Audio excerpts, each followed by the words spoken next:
Hello, Let's Do Video viewers. Welcome back. I'm here again with Bob Wudeck from BenQ. Bob, thanks for coming back. Appreciate it. And Appreciate it. Thanks for being here. always good to have you. Last time we talked about your projectors, but while you were here in our executive penthouse boardroom, you left me some new toys to play with, some devices on the table here. I've been playing with them, but why don't you tell our viewers what they are about? Well, it's designed to solve a simple problem. You've got this beautiful display behind us here.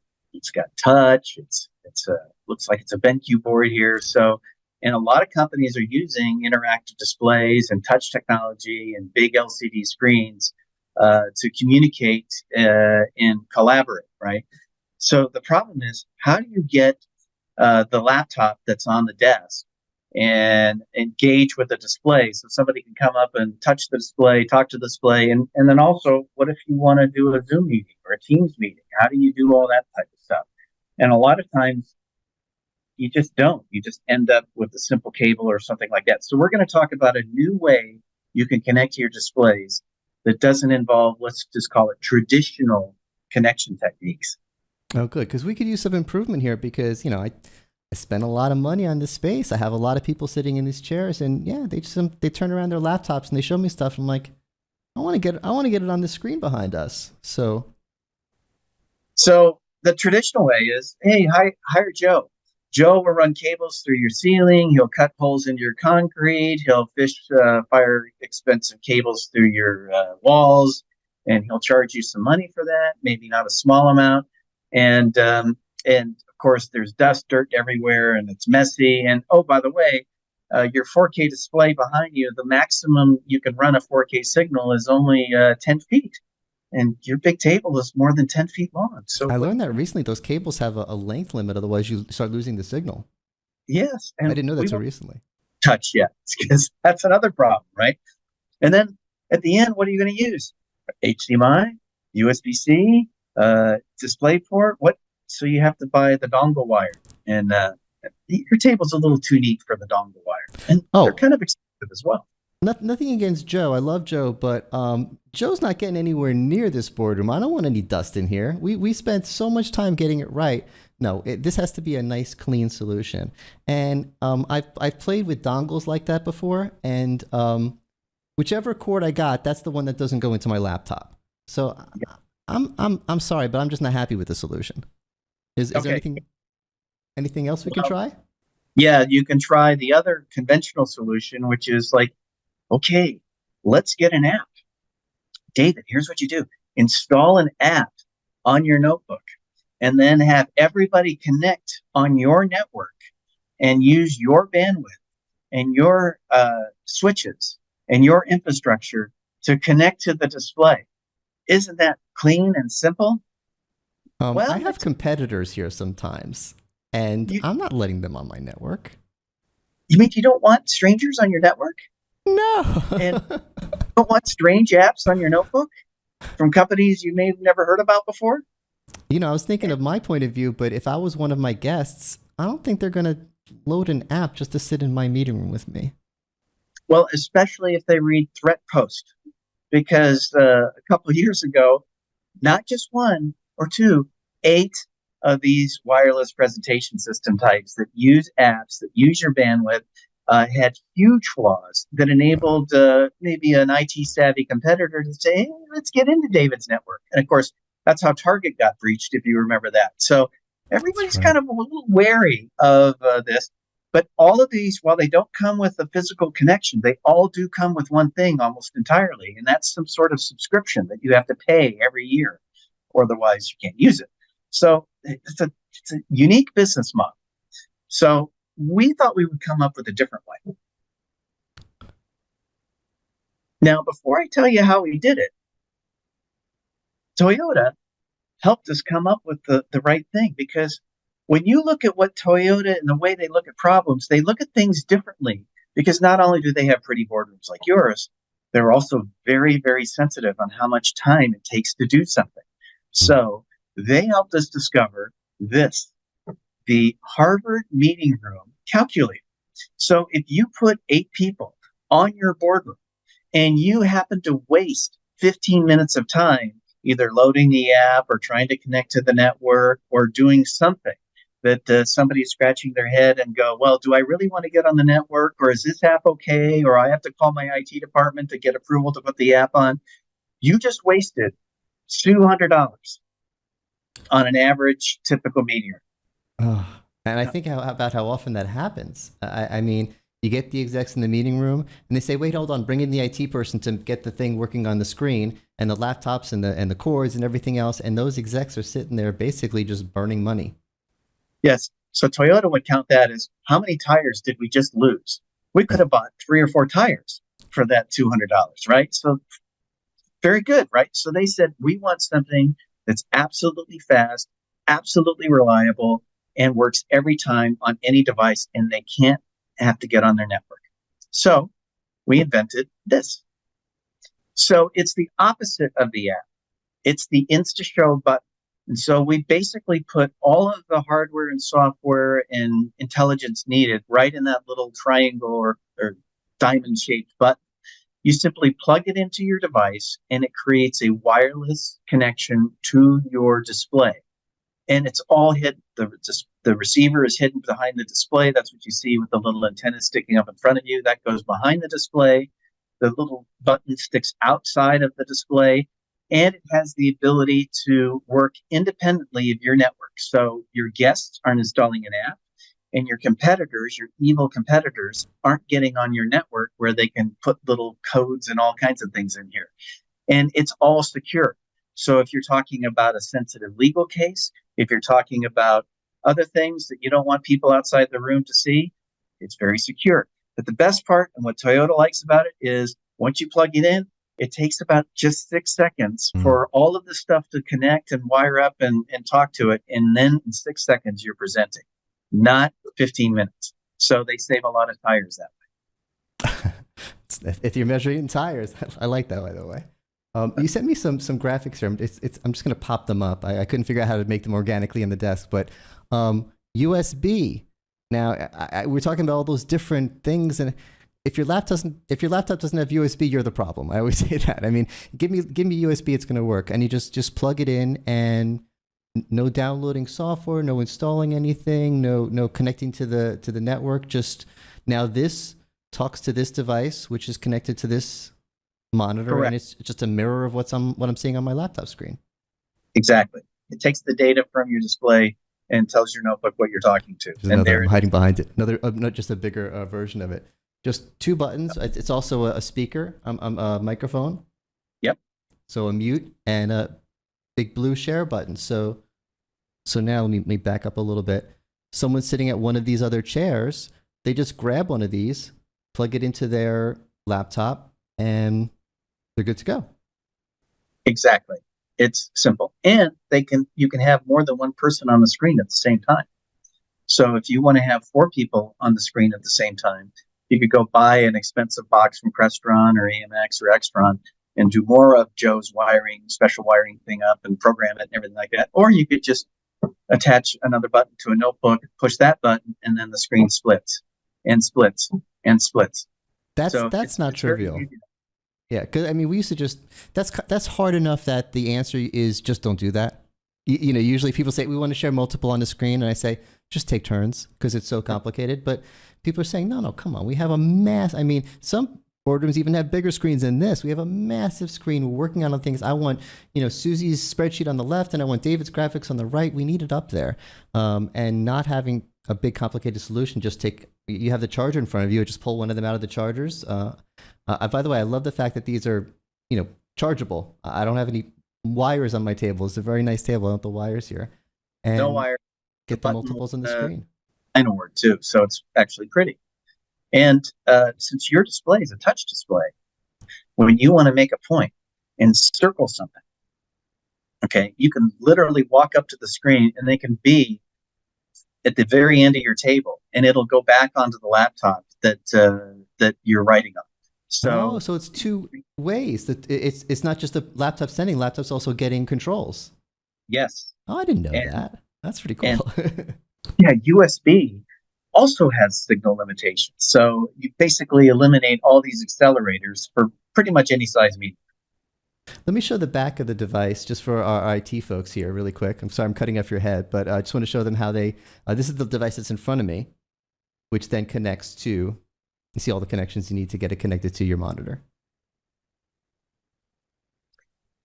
So the two middle ones enable you to put a camera on there. So if you have a video conferencing camera, there you go. Yeah, in the middle there, you can see the two USBs. Those have the ability to put video conferencing cameras in there. You can connect it also up into Teams and Zoom if you want to do that as well. All you basically do is just run an app on the main one, and then everybody else connects to Teams and Zooms through this device. So you can run it independently of your network, or you can run it as a hybrid video conferencing system. So it's very, very flexible in that way.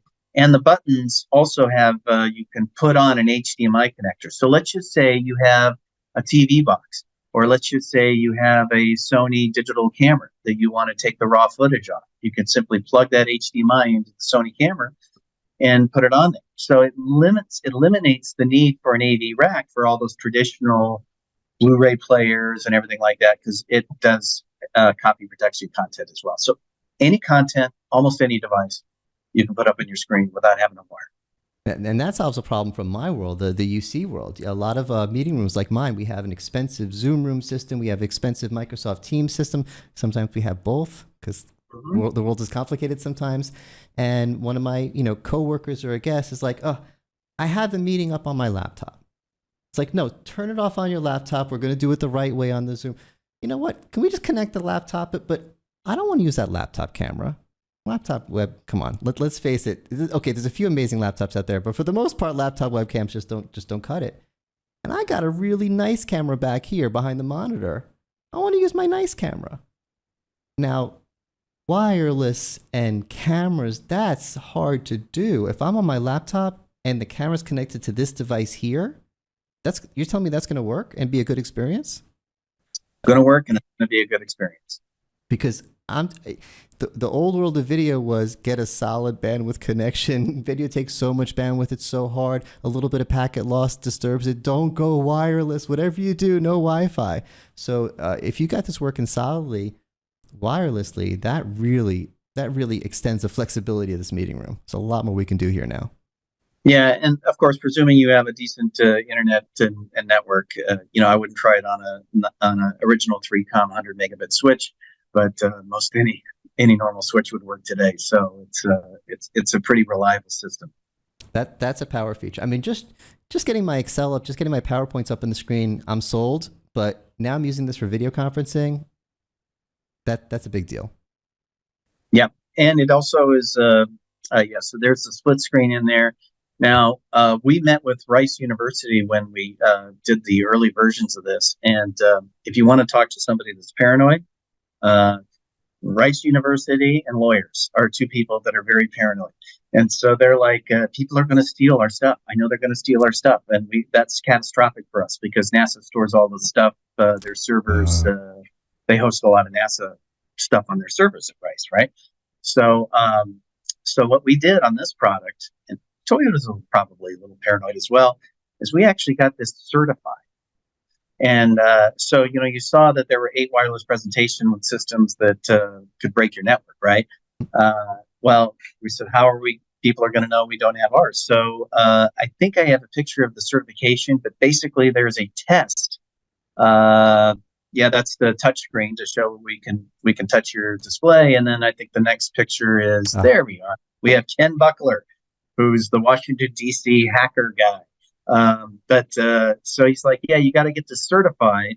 So he tried to break it, couldn't break it. And he goes, okay, this is good. So we actually sent it to the very tough test, which is I think it's called common vulnerability test, where all the hacks that we know about, they put them in there, they put a number on it. So the current number is 3, which is what ours is. And so they put it in a black box and they basically have a robot and everything like that hack it. And if it passes all the tests, for example, one of our popular competitors, they tell you, yeah, you have to lock up the receiver.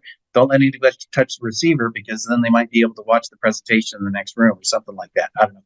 But ours passes the test. So if you're an attorney or a government employee and you don't want a confidential document to leave the room and it's wireless because radio waves go through walls, this is what you want to have, is you want to have a certificate to show that nobody's going to steal it. And it does sound paranoid, but we were talking earlier. There's a story, and I don't think this is an internet myth. I think it was true that some business got hacked through the internet-connected thermometer in the fish tank. There's a thermometer in the fish tank. It was connected to the internet. It was a smart thermometer, and somehow the bad guys got to that, and through that they were able to get into the business network and get the good secrets. So the fact that we're spending a lot of time talking about the security makes sense because honestly, if I was a bad guy and I was looking to hack, first thing I'd be doing is like, what do they plug their laptop? Anything that plugs into a laptop, let me get my fingers on it, So the fact that you're making this, going through all this trouble, makes me feel better about it because this is kind of, it's a target. Yeah. And speaking of Target, they were also a victim of being hacked through their air conditioning system, a third-party vendor. So that's how the Target credit card breach got done. So people go, that was a big one. Put it on a VLAN, it'll be fine. Sure. No, it's got to be really secure. Yeah. So this gives you the ability to do both. We obviously use it here, so we have 1 or 2 meetings, but most of them are in the standard, just let's get together and meet, but you can easily connect your wireless camera, mic. And then when we were thinking about mics, we said, is there something we can do to make BYOM conferencing better?